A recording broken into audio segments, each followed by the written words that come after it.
punya suami soleh. Bukan Pak Soleh. Meninggal dunia husnul khotimah. Amin ya rabbal. Assalamualaikum warahmatullahi wabarakatuh.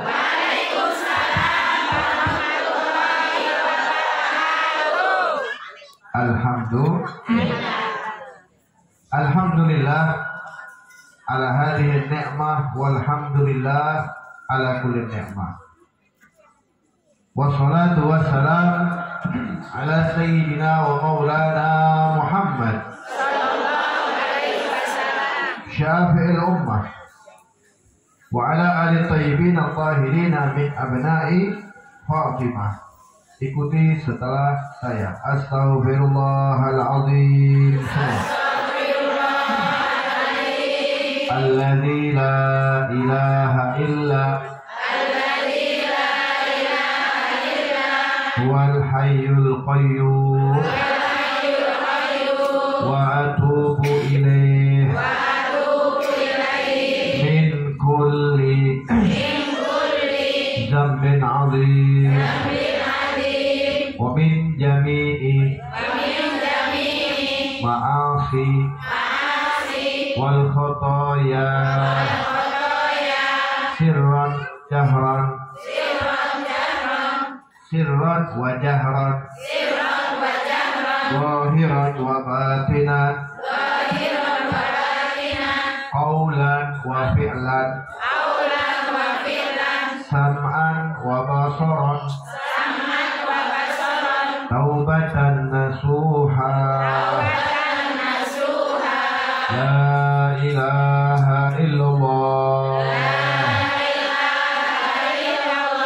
la ilaha illallah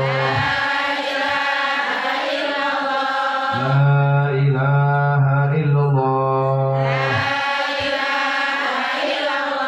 Muhammadur Rasulullah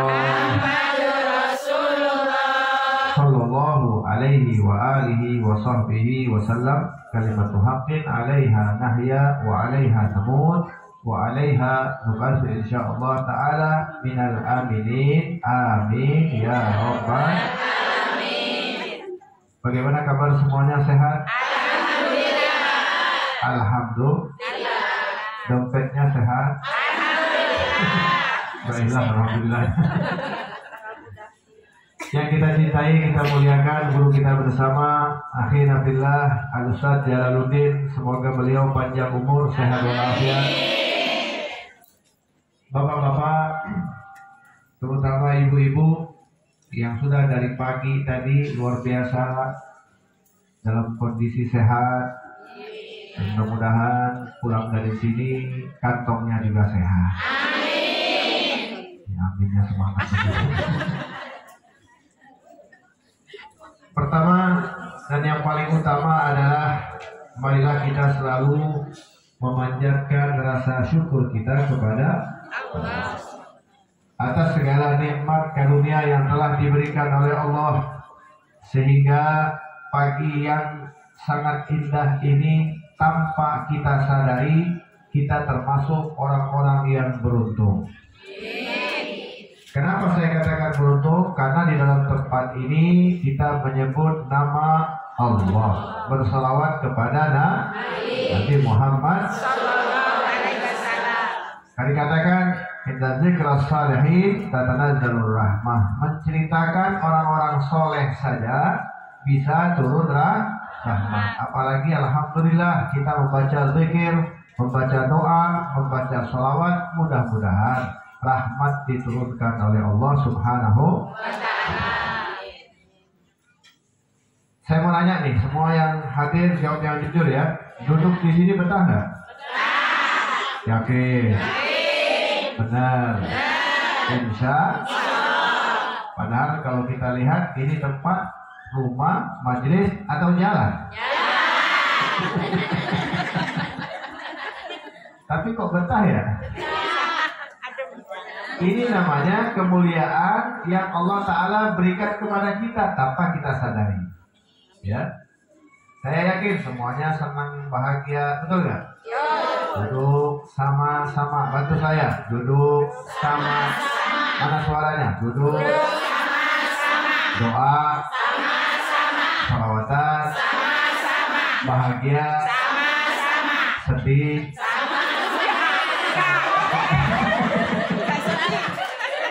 Ulang-ulang, makanya dengerin, jangan langsung nyambut. Ulang. Duduk. Doa.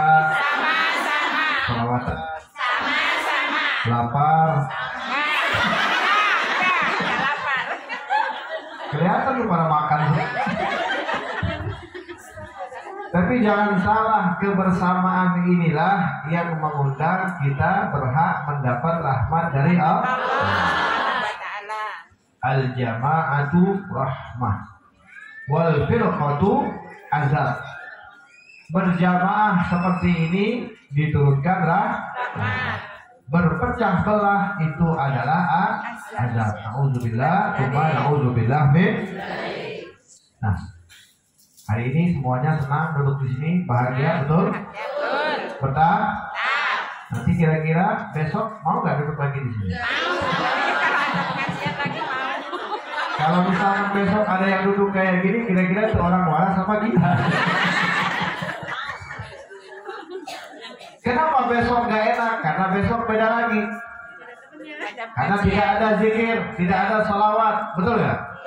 Maka yang menyebabkan kita nikmat, bahagia, senang itu adalah ketika kita berkumpul dalam satu majelis di mana di dalamnya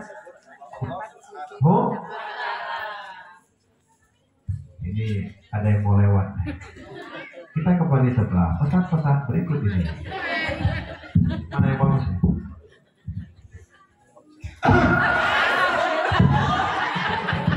Kayak apel aja. Udah. Ini coba cek sound. Nah, ini kayaknya bagus nih. Bismillah. Istighfar. Bapak-bapak, ibu-ibu, walaupun bapaknya lebih banyak daripada ibu-ibu, yang mudah-mudahan semuanya dimuliakan oleh Allah Subhanahu wa taala. Amin. Alhamdulillah, kita bersyukur kepada Allah karena di pagi yang penuh dengan berkah ini Allah masih memberikan kepada kita begitu besar nikmat, sehat, alhamdulillah. Dan belum lama kita ditinggalkan satu bulan yang sangat istimewa, yaitu bulan suci. Saya mau nanya, waktu Ramadan bahagia nggak? Bahagia. Senang nggak? Senang. Ceria nggak? Ceria. Makan-makan nggak? Itulah Ramadan. Sebelum kita kupas tuntas tentang pengajian kita pada siang pagi ini atau pagi ini, kita kembali dulu, ya, ingat dulu. Makanya diadakan halal bihalal, diadakan pembukaan majelis agar kita ini tidak melupakan bulan suci. Makanya ibu-ibu, ya, saya pesankan sekali lagi, ibu-ibu yang senang dengan kepengajian ini, itu adalah ibu-ibu yang dipilih oleh Allah. Maka jangan sia-siakan, ya. Maksudnya apa, Beb? Kalau datang ke pengajian, siapkan pena dengan buku. Siapkan apa? Pena dengan bukunya. Mana? Ini bukan perintah saya, ini berdasarkan hadisnya Nabi Muhammad. Jadi kalau kita datang ke pengajian, datangnya dapat pahala, duduknya dapat pahala, nyimaknya dapat pahala, apalagi dengernya dapat, pahamnya dapat, capeknya dapat, panasnya dapat, kenyangnya dapat. Kamu dapat pahala gitu? Karena setiap langkah-langkah kita menuju ke tempat ini semuanya pahala. Ya, makanya jangan sampai kita sia-sia. Kata Nabi apa? Qayyidul ilm bil kitabah. Ini dalilnya nih. Tuntutlah ilmu dengan tulisan. Dengan apa? Tulisan. Berarti harus ditulis. Kalau ditulis berarti harus siap pena. Mana penanya? Yang nggak bawa pena dengan buku gampang. Ini zaman canggih, zaman modern. Bawa Jangan kayak ibu-ibu di sono. Ibu-ibu di sini mah nggak jauh beda. Saya pernah tuh ceramah di suatu wilayah, ibu-ibu juga. Kita nggak mau sebut daerahnya ya, tapi luar kota, bukan di daerah Tangerang, luar kota. Naik pesawat. Pas kita asik ceramah, ibu-ibu rekam. Kirain rekam video saya, katanya selfie dia. Kesian deh saya.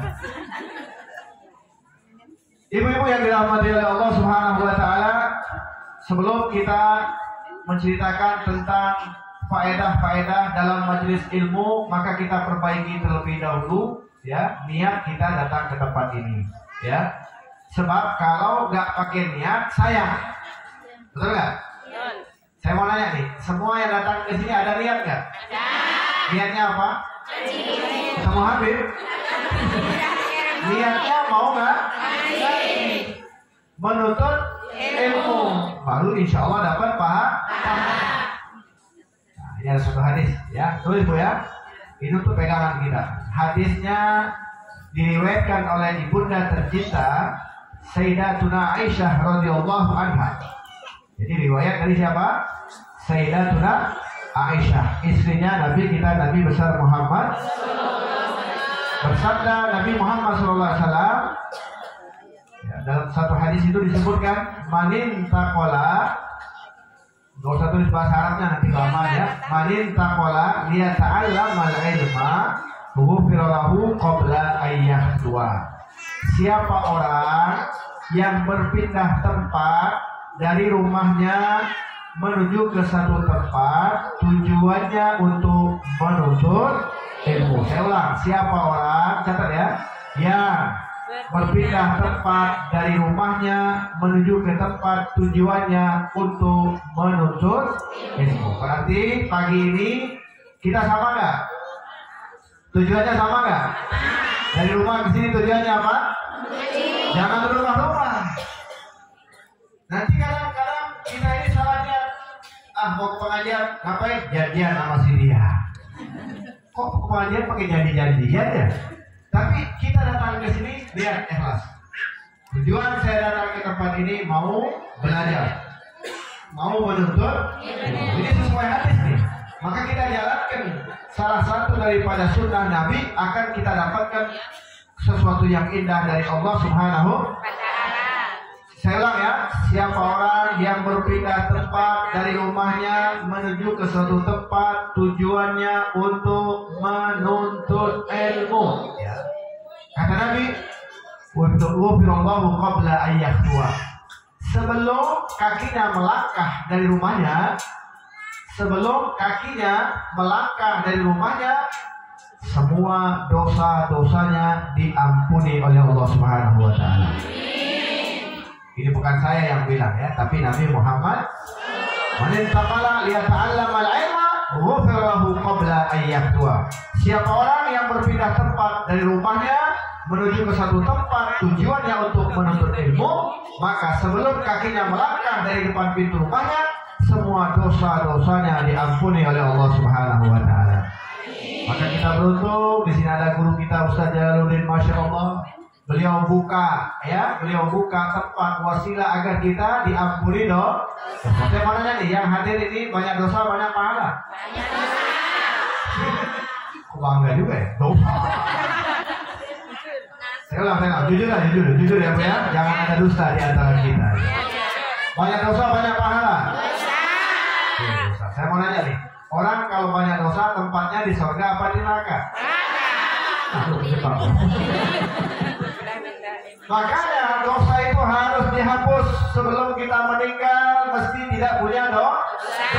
Sebab kalau punya dosa bahaya. Dosa itu datang kadang sengaja maupun tidak sengaja. Kalau lagi jalan cemberut bikin orang tersinggung nggak kira-kira? Iya. Jadi dosa nggak? Dosa. Orang ucapin salam nggak dijawab jadi dosa nggak? Dosa. Apa dosa itu? Ngomong terlalu tinggi di depan suami dosa nggak? Titip motor gak bilang sama tetangga, dosa gak? Ini banyak sekali, hampir setiap saat. Makanya dikatakan al-insan mahalul khoto' wan nisyan. Manusia itu tempat salah dan tempat Tapi jangan khawatir, ada satu lagi hadis dari Nabi, subhanallah, ya. Disebutkan kullu ibni Adam khata'un, kata Nabi. Semua anak keturunan cucu Adam, semuanya, termasuk kita, saya semua, ya. Kullu ibni Adam khata'un, semua anak cucu Adam bersalah, punya dosa. Tapi bagi kita umat Nabi Muhammad ada tambahan. Apa tambahannya? Wa khairul khata'in, sebaik-baik orang yang bersalah, sebaik-baik orang yang berdosa, apa? At-tawwabun, mereka yang selalu bertaubat kepada Allah. Jadi Bu, kalau melakukan dosa bayar dengan apa? Kebaikan. Dosa sedekah, dosa nyenengin orang, dosa nyenengin anak, dosa nyenengin suami, dosa nyenengin tetangga, pokoknya begitu. Begitu ada pelanggaran dosa, kita sadar ini dosa, maka cepat-cepat balas dengan kebaikan. Hati-hati dengan dosa kecil. Nabi berpesan kepada Siti Aisyah, ya Aisyah, hati-hati dengan dosa kecil. Kenapa?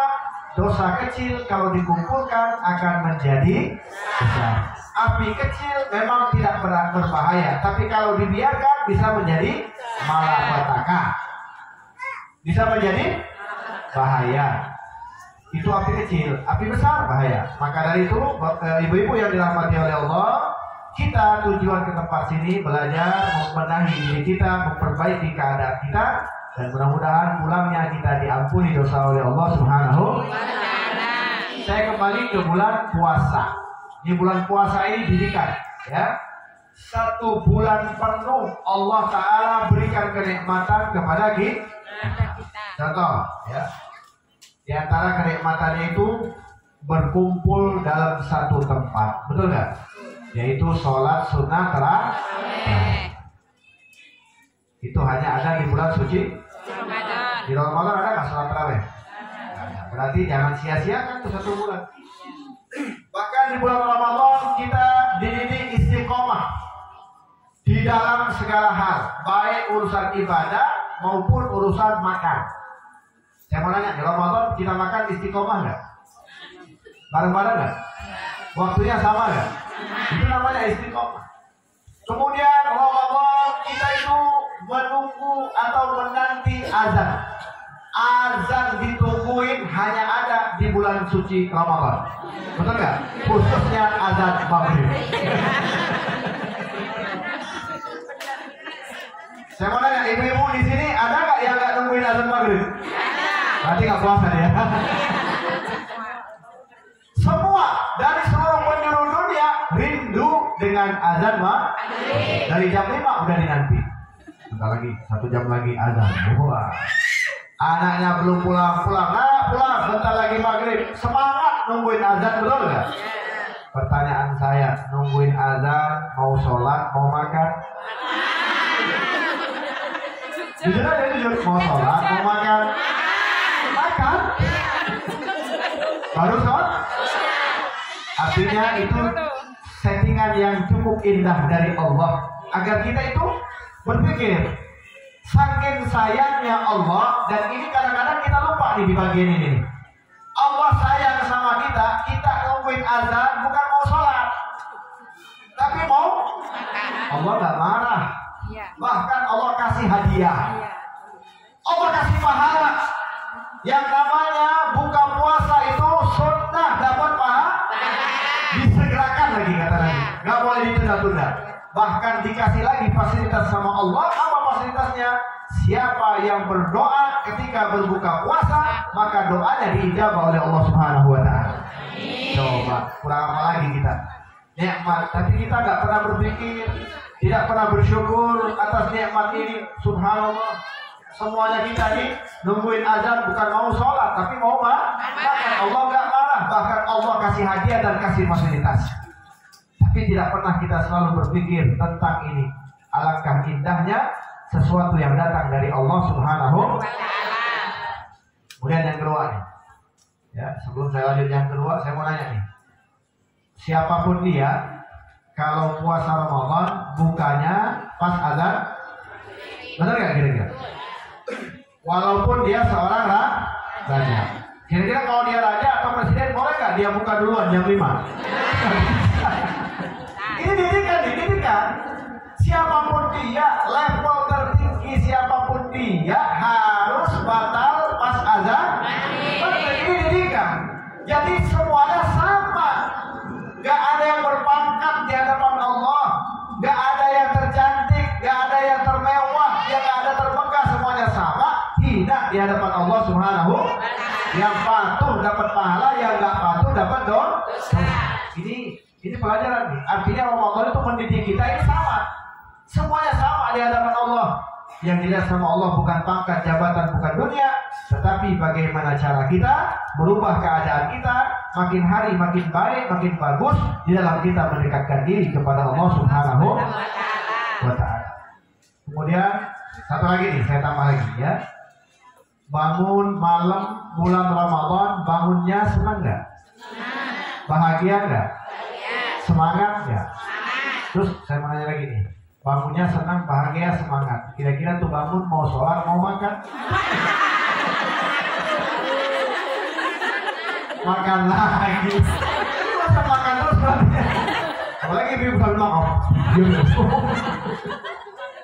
Artinya bangun malam Ramadan mau makan? Kira-kira Allah marah nggak? Allah kasih fasilitas lagi. Siapa yang bangun malam, hatinya disenangkan oleh Allah, digembirakan oleh Allah, dibahagiakan oleh Allah, bangunnya bahagia. Nggak taunya bukan ibadah, mau makannya juga dapat pahala dari Allah Subhanahu wa ta'ala. Bagaimana tidak? Kita harus bersyukur kepada Allah. Sekarang nanti jam 2 malam, jam 3 ada yang bangunin sahur. Bangunnya bahagia nggak? Halo. Saya mau nanya nih, nanti malam ada yang bangunin sahur jam 2, bangunnya bahagia nggak? Senang nggak? Anak siapa itu bangun sahur?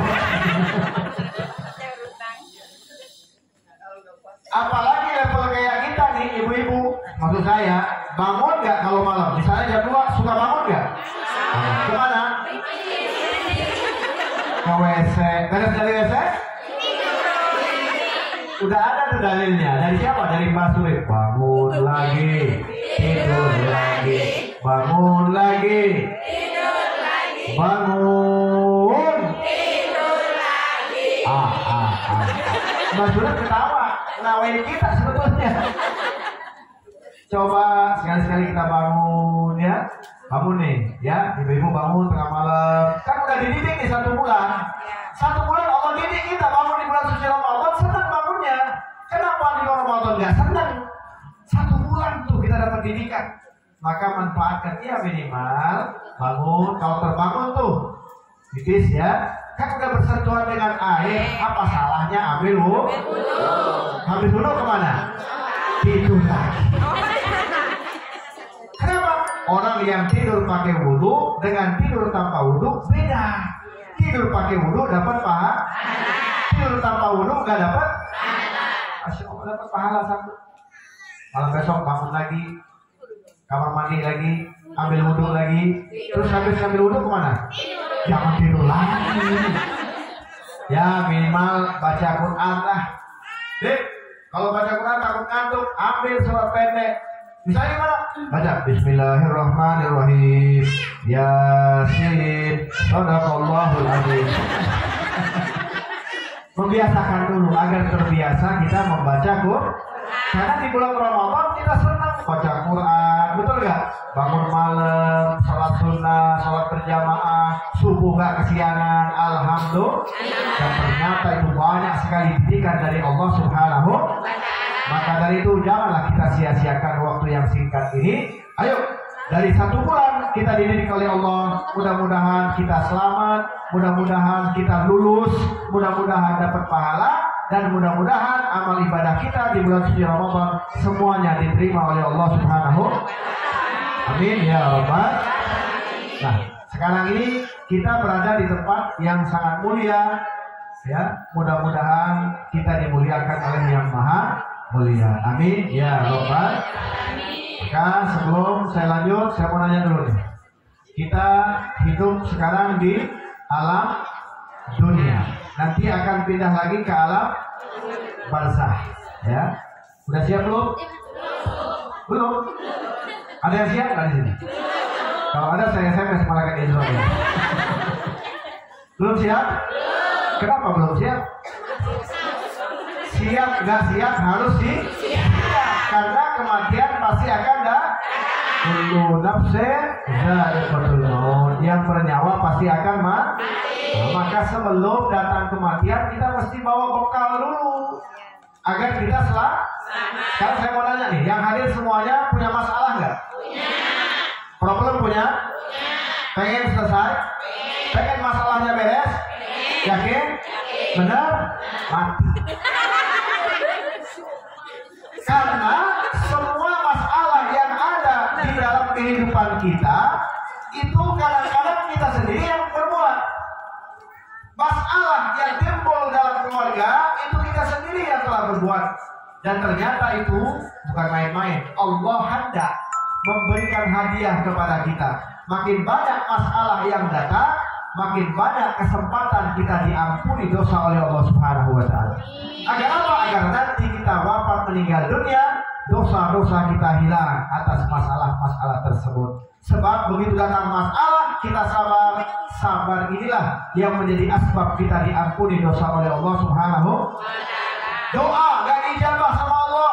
Tengah malam doa, nangis-nangis. Ya Allah, tiap malam bangun, sholat tahajud, minta sama Allah. Tapi gak gabul-gabul, hutang makin banyak. Udah sholat lagi, tambah lagi, ibadah-ibadah. Terus berdoa meminta kepada Allah. Tapi tidak pernah diijabah oleh Allah. Bahkan hidup sengsara. Ingat, ketika malaikat demo. Malaikat juga demo ya. Malaikat melihat hamba Allah itu rajin, aktif ibadah di waktu malam. Malaikat mengatakan, ya Allah, kesian hamba-Mu. Setiap malam meminta, meringing-ringing, merintih-rintih, meminta kepadamu. Kenapa tidak diberikan, ya Allah? Padahal dia selalu ibadah, orang dekat sama-Mu, ya Allah. Selalu ke masjid, selalu datang ke pengajian, selalu dekat dengan ulama. Kenapa doanya tidak ijabah? Apa kata Allah? Subhanallah. Jangan diberikan dulu. Tahan dulu permintaannya. Kenapa? Aku masih rindu atas rengekan hambaku di waktu malam. Ternyata makin banyak kita merengek kepada Allah, dirindukan oleh Allah Subhanahu. Tapi pernah nggak kita merengek-rengek di waktu malam?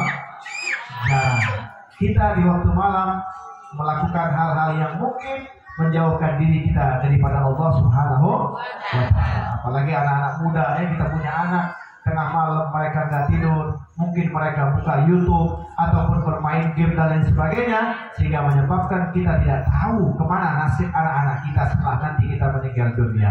Maka tidak ada cara lain, benahi diri kita agar nanti masuk ke alam barzakh, dosa-dosa kita diampuni oleh Allah Subhanahu.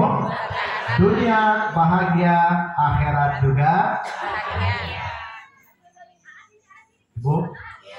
Ibu, pengen masuk surga? Surga apa neraka? Surga. Emang tahu surga? Tahu alamatnya? Loh kok kepengen? Surga itu khusus ya bagi hamba-hamba Allah yang patuh kepada Allah. Tapi kalau Habib tanya lagi nih, pengen masuk surga atau jadi penghuni surga? Ini pertanyaan indah ya. Ada orang masuk rumah sama penghuni rumah, beda nggak? Beda. Yang masuk rumah belum tentu rumah di. Kalau penghuni rumah berarti sudah punya. Sekarang saya tanya lagi, mau masuk surga atau jadi penghuni surga? Yakin? Pantas nggak orang kayak kita nih? Insya. Maka ini ada solusi. Solusinya ada. Kayak saya suruh siapkan pena buku, kalau nggak ada HP ya, ini solusi. Nabi pernah dalam kesempatan di dalam satu majelis, Nabi menceritakan ciri-ciri penghuni surga. Nabi itu menceritakan, memberikan isyarat. Kata Nabi, di dalam majelisnya Nabi ya, bukan di sini ya. Di dalam majelisnya Nabi, nanti kata Nabi, akan ada yang masuk ke dalam majelis ini, dialah ciri-ciri penghuni surga. Bukan di sini. Saya ulang lagi ya, ini bukan di sini, ini di majelisnya Nabi. Waktu Nabi berada di dalam majelis bersama para sahabat, Nabi itu ngasih isyarat. Kata Nabi, nanti akan datang ke majelis ini ke tempat ini, dialah ciri-ciri penghuni surga. Itu sahabat menanti, siapa sih yang akan datang? Siapa sih yang akan masuk? Ditunggu lama mereka menunggu. Gak taunya lewatlah satu hamba Allah, sahabat Nabi yang bernama Abdullah bin Salam. Tulis namanya. Ya, sahabat Nabi yang bernama siapa? Abdullah bin Salam. Itulah sahabat, mereka udah mulia tapi terus haus ingin menjadimu. Padahal mereka sahabat Nabi, berjuang bersama Nabi, hidup di zaman Nabi, sholat di belakang Nabi, berjabat tangan dengan Nabi, ikut perang bersama Nabi. Tapi ketika ada perkataan dari Nabi yang mengatakan ada yang datang, dialah ciri-ciri penghuni surga, mereka sahabat walaupun sudah mulia haus. Mereka tidak malu untuk bertanya kepada sahabat-sahabat yang lainnya yang walaupun usianya di bawah mereka. Ini di antara akhlak-akhlaknya para sahabat Nabi Muhammad Sallallahu Alaihi. Maka berbondong-bondong para sahabat bertanya kepada Abdullah bin Salam, ya Abdullah, apa yang kau punya? Apa yang kau miliki sehingga engkau ini disebutkan oleh Nabi ciri-ciri penghuni surga? Padahal Abdullah bin Salam sahabat biasa yang gak dilirik, biasa. Berbeda dengan Sayyidina Abu Bakar, Sayyidina Umar, Sayyidina Utsman, Sayyidina Ali. Abdullah bin Salam biasa. Abdurrahman bin Auf dan sahabat-sahabat yang lain radhiyallahu anhum. Ini sahabat Abdullah bin Salam biasa, orang biasa, bukan orang hebat, tapi dia sahabat Nabi. Ternyata kata Abdullah, seperti kalian yang kalian lihat, aku tidak punya apa-apa, pasti kau punya sesuatu. Menjadi peganganmu, menjadi pedomanmu sehingga engkau ini bukan masuk surga, tapi menjadi penghuni. Maka Abdullah bin Salam mengatakan, aku hanya punya dua saja yang tidak pernah aku lepaskan. Nah, dua ini insya Allah mudah-mudahan bisa menyebabkan kita bukan masuk surga, tapi menjadi penghuni. Yang pertama, tulis, catat, hafalkan, amalkan. Mudah-mudahan Allah masukkan kita dalam kategori menjadi hamba-hamba Allah yang bukan masuk surga, tapi menjadi penghuni surga. Yang pertama apa? Kata beliau, saya punya amaliyah yang pertama yaitu ala salamatus sadar. Salamatus sadar artinya selamat dari penyakit hati. Nah, ini biasanya bagian ibu-ibu dari urusan. Ya, ibu-ibu yang sering sakit hati ya. Betul nggak Bu? Jujur Bu ya. Apalagi kalau pengajian ya, lihat orang dandanya lebih cakep tuh kurang ajar tuh orang. Saya yakin nih, ibu-ibu datang ke sini paling repot ibu-ibu, betul nggak? Kalau bapak-bapak udah sebatang rokok, nggak siap-siap juga tuh ibu-ibu datang. Padahal gitu-gitu aja wajahnya nggak berubah-ubah. Paling repot ibu-ibu kalau mau ke pengajian. Nanti ada pengajian nih, pagi ini di Ustaz Jalaluddin ceramahnya hampir nopal. Pakai baju apa ya?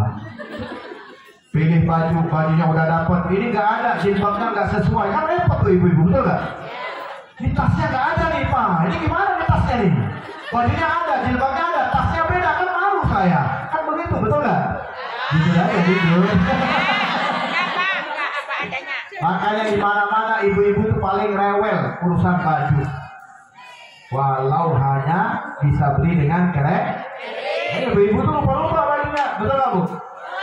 Bantu saya, baju tidur beda, baju tidur kondangan, ke pengajian, antar sekolah, ngerumpi. Emang ada baju ngerumpi? Makanya ibu-ibu bajunya rupa-rupa, bapaknya paru-paru. Alhamdulillah. Kenapa saya katakan saya bahas ini? Hampir, bukan di sini ya. Ya, mudah-mudahan ibu-ibu sini nggak jauh beda. Di sana itu kalau mau ke pengajian repot, dandannya lama, bajunya harus rapi, harus bagus. Artinya di sini kita sudah bisa belajar. Untuk datang ke tempat pengajian saja kita harus rapi, harus berpenampilan rapi, harus tertutup syar'i. Maka dari itu pulang dari sini kita juga belajar berjuang. Kalau tadi kita sanggup berjuang untuk membaguskan kita punya rupa, kita punya dandanan, kita punya penampilan, maka pulang dari sini kita berjuang juga untuk membaguskan apa-apa yang ada di dalam hati. Karena Allah tidak lihat rupa kita, Allah tidak lihat pakaian kita, Allah tidak lihat keadaan kita, Allah tidak lihat formalitas kita. Yang dilihat oleh Allah adalah hati. Makanya ini poin pertama untuk bisa kita selamat di dunia dan selamat di akhirat. Kita contoh nih. Siapa iblis? Ya bukan iblis yang sekarang ya, iblis yang dulu. Kalau yang sekarang musuh Allah, musuh Rasul. Yang dulu, iblis itu hebat. Iblis terkenal hebat. Iblis ahli ibadah. Ya, iblis alim berilmu. Bahkan Al-Quran dia hafal, kitab Taurat, kitab Zabur, kitab Injil, hafal iblis itu. Saking hebatnya iblis tadi. Dikenal paling viral di sorga.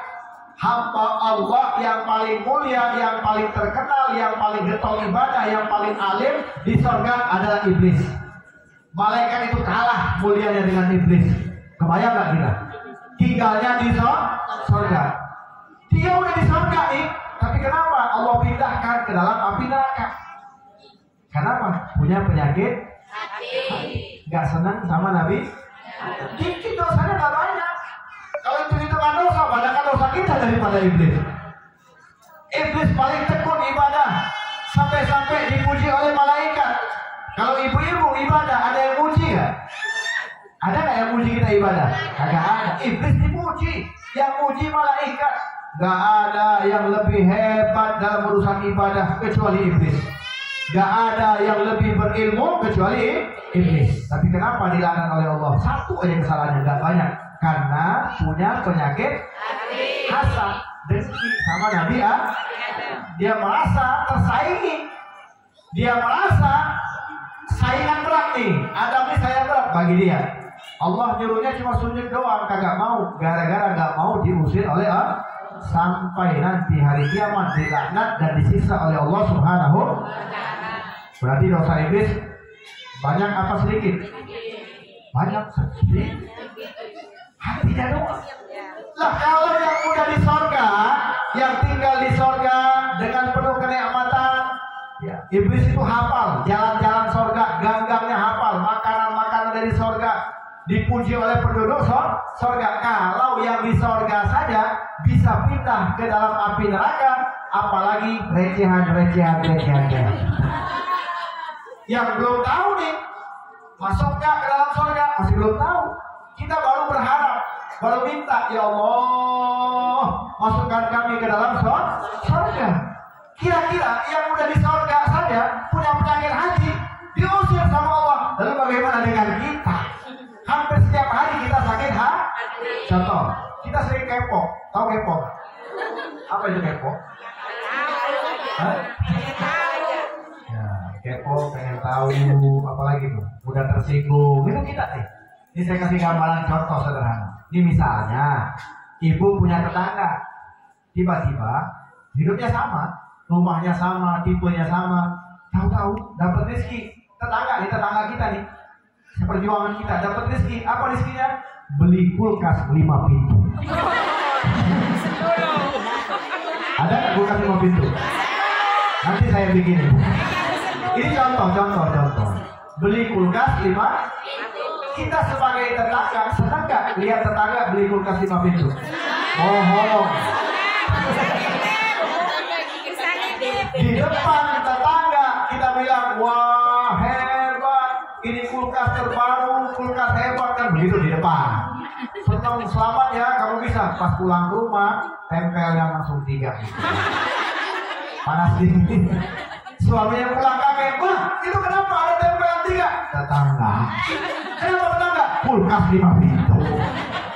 Ini tanpa kita sadari. Ini contoh yang mudah dipahami. Jadi banyak sekali yang perlu kita garap, perlu kita perbaiki, banyak sekali. Ini contoh saja.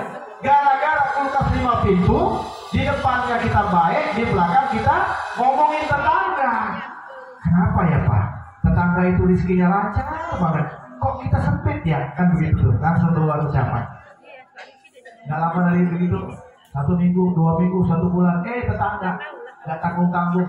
Kalau kemarin beli kulkas 5 pintu, Pas bulan depannya beli apa? Beli mobil merek Alfa yang 1 miliar. Sebagai tetangga senang nggak? Oh. Pas lihat mobil Alfa, tahu cerita di mobil mahal, dipanggil tetangga, selamat ya, masya Allah disimulasi, boleh nggak? Boleh apa? Numpang saya beli. Di depan bahagia, senang, sampai rumah panas tiris, panas dingin. Kalau kulkas 5 pintu, tempelan 3, sekarang 11. Pulang suaminya kaget, itu ada apa Mak? Kenapa nempel lagi? Emang nggak lihat tuh, gitu marah-marah. Kenapa? Tetangga? Iya, kenapa? Itu waktu beli mobil Alphard kita naik odong-odong, naik mobil Losba, kan begitu. Bandingin sama kehidupan kita, ini salahnya kita begitu. Sehingga ketika mengatakan tetangga bisa beli mobil Alphard, si suami, masya Allah baik, suaminya baik. Bu, Ma sabar. Kalau tetangga beli mobil Alphard, Mama saya kasih hadiah apa? Al-Fatihah.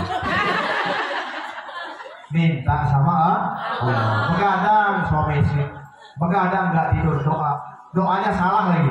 Ya Allah, kenapa tetangga sebelah istrinya jarang ke pengajian? Kalau saya duduk paling depan di pengajian nggak pernah hafal. Tapi tetangga saya itu jarang ke pengajian, suaminya jarang ke masjid, suami saya rajin ke masjid. Kenapa rezeki mereka lancar ya Allah? Sementara kami rezekinya macet. Akhirnya doanya nyalahin itu penyakit. Hati-hati, maka perlu kita perbaiki. Kita bersihkan kita punya hati. Di mana? Di dalam majelis-majelis ilmu. Agar pada saat kita duduk di majelis ilmu, kita belajar, membenahi diri kita, memperbaiki keadaan kita, terus berjuang. Dan insya Allah nanti kita akan menjadi orang-orang yang memiliki hati yang sangat mulia. Insya Allah. Tidak usah ngurusin orang lain, urusin saja diri kita, keluarga kita. Ada orang hari ini bahagia, belum tentu dia bahagia selamanya. Ada orang hari ini duka, belum tentu dia duka selamanya. Dan semuanya sudah diatur oleh Allah. Apapun yang datang dari Allah itu baik untuk kita semuanya. Betul nggak? Walau yang datang ujian juga baik. Gangguan yang datang itu gangguan baik. Semuanya itu dari Allah. Bahkan Allah katakan di dalam Al-Quran, asa antakrahu syai'an fahuwa khairul lakum. Ada kalanya sesuatu yang kalian tidak suka, yang kalian benci, fahuwa khairul lakum, itu baik untuk kalian. Karena kita tidak tahu episode selanjutnya. Orang hari ini bahagia, belum tentu dia bahagia selanjutnya. Kalau Allah rubah sedikit aja kehidupannya, berapa banyak? Orang yang kaya jadi miskin, orang yang miskin jadi satu cerita. Mudah-mudahan cerita ini bermanfaat. Ada suami istri, hidupnya mapan. Ini suami istri ya, hidupnya mapan, hidupnya senang, gaji suaminya cukup, bahagia. Mereka ini bahagia banget. Suatu ketika suami istri ini lagi makan, disediakan oleh istrinya makannya 2 potong ayam. Ya, makannya apa? 2 potong ayam. 1 ayam buat suaminya, 1 ayam buat istrinya. Pas mereka lagi asik makan, baru mau makan, ada yang ketok pintu. Assalamualaikum. Ini cerita. Assalamualaikum begitu. Kata suaminya, wahai istriku, coba kau lihat, siapa yang ketok pintu di luar? Keluarlah, istrinya tadi melihat dari jendela diintip, ternyata yang datang ada orang berpakaian compang-camping, berpakaian sobek, alias tukang minta sedekah. Tukang minta, masya Allah, luar biasa. Si suami lagi makan, karena yang datang minta sedekah dia merasa terganggu. Diintip sama dia, ternyata masih gagah, anak muda. Dibuka sama dia pintu, dimarah-marahi. Dia bilang, hei engkau masih muda, engkau sehat, siapa yang mengajarkan kamu minta-minta seperti ini? Kamu lihat kehidupan saya rajin, saya kerja, kemudian Allah kasih rezeki sehingga bisa mensejahterakan keluarga. Ayo pulang kerja, jangan minta-minta. Ini orang lapar biasanya mau apa? Makan. Kira-kira kalau ada orang mau makan, yang dapat bukan makanan, nasihat. Kira-kira mau nggak dengerin nasihat itu? Mana ada orang mau dengerin nasihat, betul nggak?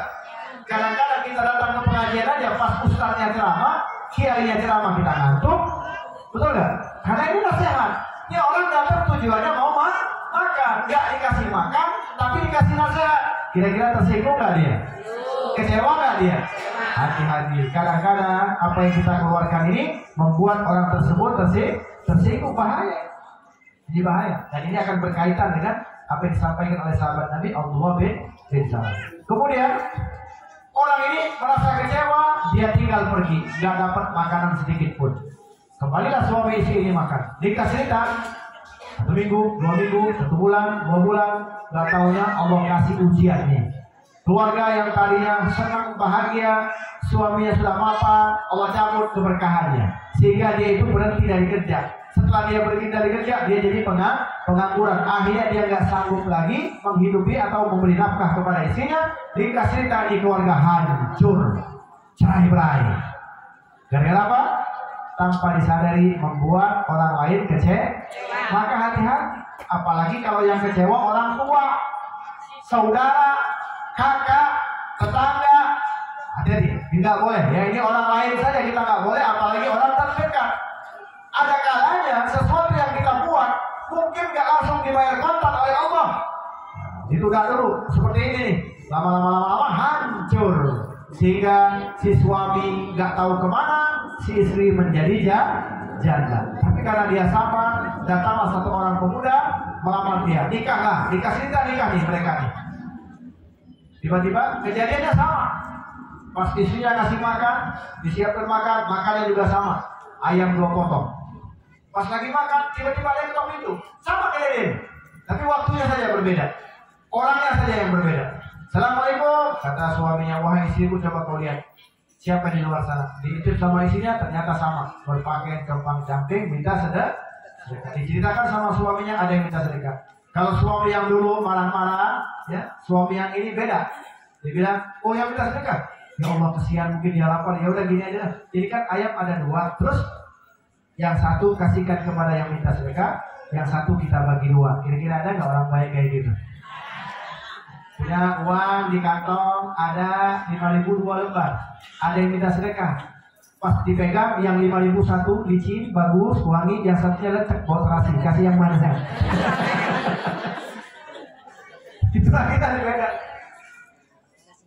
Maka terharu si istri, ya Allah, terima kasih kau berikan aku suami yang saat ini luar biasa, berbeda dengan suami yang dulu. Bukan dia banding-bandingkan, memang karena kebaikannya. Maka dengan semangat istri tersebut memberikan ayam tadi kepada yang minta sedekah. Begitu masuk, nangis istri tadi, nangis terjadi-jadinya, sampai suaminya yang lagi makan bingung, wah saya kita makan, kenapa kau nangis? Apa kau terharu? Enggak. Kenapa? Apa yang membuatkan kau menangis? Maka dijawab sama istri tersebut, tahukah engkau siapa yang di luar sana? Siapa? Mantan suami saya. Ini kehidupan loh. Ini kehidupan. Maka si suami tadi mendengar itu, maka dia cepat-cepat keluar dan memperhatikan. Ya Allah, katanya, kenapa wahai suamiku? Tahukah engkau siapa dia? Siapa? Kamu ingat gak dulu ada yang minta sedekah? Ya, suami kamu pernah ngusir orang yang minta sedekah? Ya, itu dulu adalah aku. Kalau ini kehidupan Allah yang maha membolak-balikkan kehidupan manusia. Hari ini dia gagah, dia hebat, tapi belum tentu kegagahan kehebatannya kekal selama-lamanya. Pasti ada masa expired, betul nggak? Pulsa ada, kalau masanya expired bisa dipakai nggak? Begitulah dengan kehidupan. Maka dari itu, sebelum terjadi sesuatu yang tidak mengenakan, maka persiapkan dari sekarang. Benahi diri kita, keluarga kita.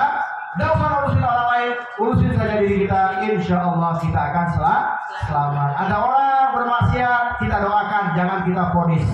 Ada orang melanggar aturan, bukan kita salahkan, tapi kita doakan agar dia mendapat hidayah. Bukan tugas kita memvonis mereka orang-orang yang sesat dan lain sebagainya. Tugas kita adalah mendoakan mereka agar mereka mendapatkan hidayah dari Allah Subhanahu.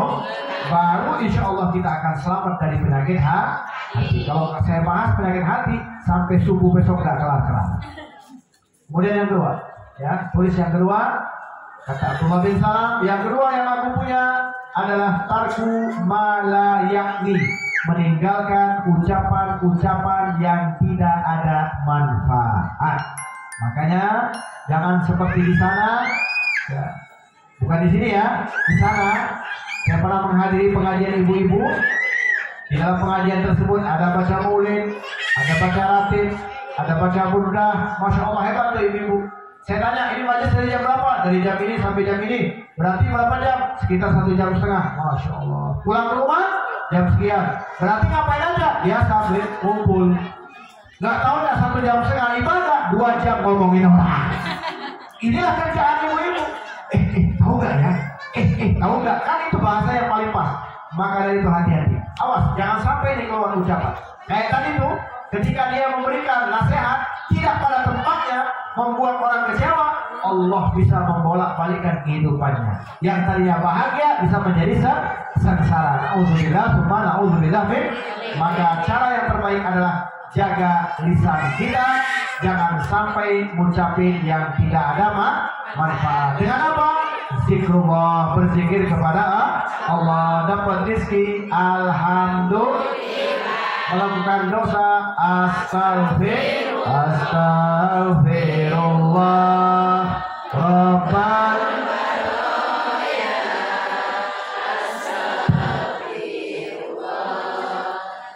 minal khotoya. Melihat sesuatu ciptaan Allah yang indah, subhanallah, walhamdulillah,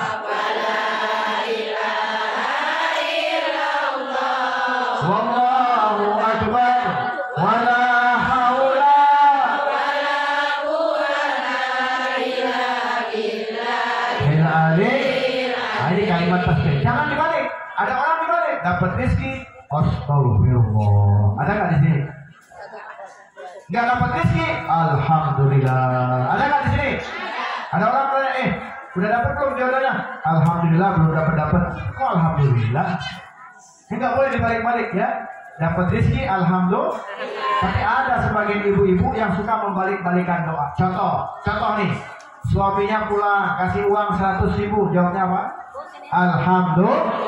100.000 warna merah, alhamdulillah. Besok pulang lagi ngasih 50.000, masih alhamdulillah? Masih. Besok pulang lagi ngasih 5.000. Bahkan kalau kita lihat alhamdulillah 100 sama alhamdulillah 50 beda. Pas dapat 100 alhamdulillah. Kalau memang suami yang masya Allah. Pas 50 alhamdulillah. 5.000? Pas 5.000 dipegang 5.000, alamak, nggak cukup. Nggak boleh begitu. Maka dari itu, ayo kita jaga lisan kita. Lebih baik banyakin sholawatan. Insya mudah-mudahan Allah Ta'ala panjangkan umur kita. Mudah-mudahan kita bisa mengamalkan 2 amaliyah ini agar kita dimasukkan ke dalam penghuni surga. Amin ya rabbal.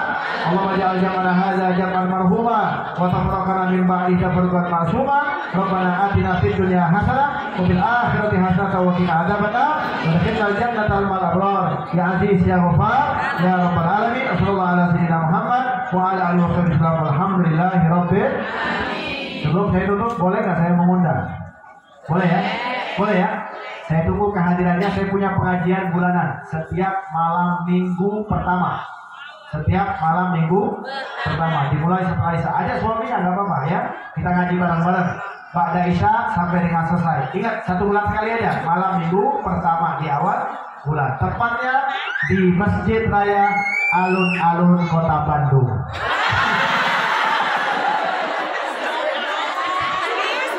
Barangkali kalau mau ke Bandung, datanglah di awal bulan. Sabtu siang jalan-jalan shopping belanja, malamnya ke Masjid Raya Alun-Alun pengajian. Siang dunia, malam akhirat. Dunia dapat, akhirat juga. Insya. Saya tunggu kehadirannya. Insya. Ini saja akhir kalau wabillahi taufiq wal hidayah. Wassalamualaikum warahmatullahi wabarakatuh.